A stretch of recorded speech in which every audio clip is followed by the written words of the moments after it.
आदमी ने नीचे झुककर देखा तो एक अजीब सी मेंढक उसकी जूती पर खड़ी थी। कियांगे घबराकर उसे लात मारकर दूर करता है, लेकिन तभी उस मेंढक से एक सुनहरा टुकड़ा नीचे गिर जाता है।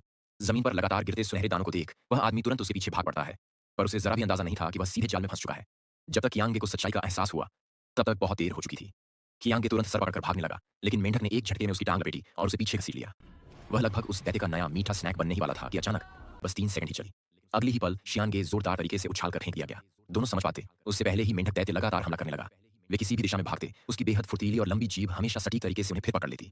इसी जानलेवा मौके पर शियांगे तुरंत आगे बढ़ा और कियांगे के सामने ढाल बनकर खड़ा हो गया। वह कुछ कर पाता उससे पहले ही मेंढक दैत्य ने उसे सीधा अपने पेट में खींच लिया। यह देखकर कियांगे का दिमाग घूम गया। गुस्से से वो मुड़कर भागा और पल भर में गलियारे के अंत में गायब हो गया। शियांगे ने मौका पाकर मेंढक दैत्य का बड़ा मुंह खोला। दरअसल कियांगे का अचानक आ जाना उसकी साधना में बाधा डाल रहा था। उसे लगा था कि वो दोनों मिलकर उस दैत्य को डराकर भगा देंगे, पर अगले ही सेकंड कियांगे मशाल लेकर उसकी तरफ दौड़ पड़ा। और जब उसने कियांगे के हाथ में बम माइन देखा, तो उसने तुरंत मेंढक दैत्य के मुंह के अंदर ही छलांग लगा दी। जब मेंढक दैत्य कमजोर पड़ने लगा, तो शियांगे ने तुरंत उसे अल्टीमेट मूव छोड़ने की चेतावनी दी।